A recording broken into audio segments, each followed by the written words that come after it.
在土耳其银行开户，很多人第一反应是得先有居留许可吧？其实不一定。本文写作时，一本有效护照加一个土耳其税号，非居民通常也能开户。真正让人反复跑网点的，往往不是身份，而是另一样东西，我放到最后讲。别小看开户这一步，材料差一件，地址证明对不上号，轻则被要求补件，重则当场被拒，白跑一趟。先说最核心的，外国人在土耳其开户，标准就是3件套：有效护照、土耳其税号，还有一份可核实的地址证明。多数银行还会再要一个土耳其本地手机号。护照要在有效期内，建议留半年以上。办理时，银行会留一份彩色复印件。最容易吃亏的是复印件不清晰，或护照快到期，都可能被卡。那税号是什么？它叫 Vergi Numerosi， 由土耳其税务局签发，是关联你在土耳其所有税务和金融活动的唯一编号。没有它，账户开不了。好消息是，办税号很简单。本文写作时它免费，本人拿护照去任意一家税务局，通常几分钟就能拿到，也可以通过官方的 eDevlet 在线系统申请，当天可取。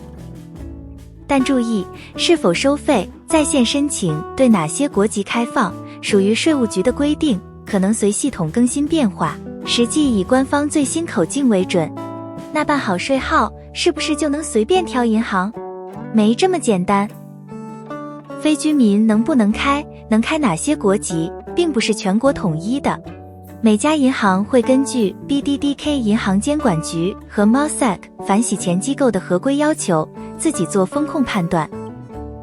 所以非居民账户常有几个限制，可能要额外说明资金来源，部分产品受限，有些线上工能得等你到网点后才开通。那居民户和非居民户差别到底在哪？关键不在能不能开，而在能开到什么程度。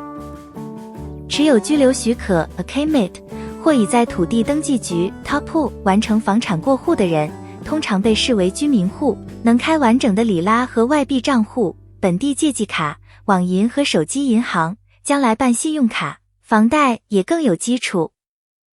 只凭护照和税号开的，多被归为非居民户，功能相对基础。但这个划分是银行结合居留、税务和地址做的合规认定，各型门槛不同，以开户银行的要求为准。材料讲清楚了，完整流程怎么走？记住一句话，先办税号，再备齐材料，然后本人到网点面签。多数情况下，1天内就能走完。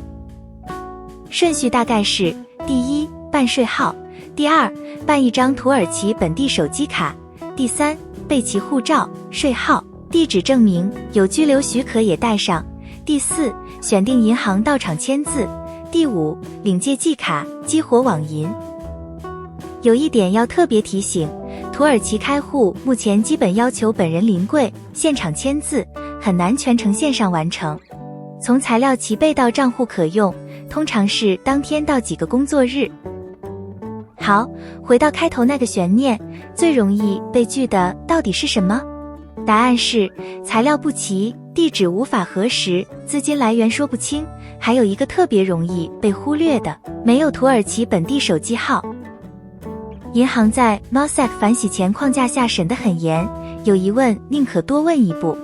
税号和护照对不上，地址证明过期，护照有效期太短，都可能让你补件甚至被拒。逐项对齐清单，就能少跑几趟。还没完，开户之后你还要关注跨境税务。作为中国税务居民，境外账户可能涉及 CRS 信息交换，账户长期不动，证件到期没更新，也可能被临时冻结，提前规划更稳妥。如果这条帮你理清了思路，关注我，少走弯路。我们是总部在伊斯坦布尔，全程讲普通话的跨境团队，能陪你把税号、材料到面签每一步走顺，关键节点用中文书面汇报。开户看似一张清单，落到不同银行和身份上，细节差别不小，主页了解更多。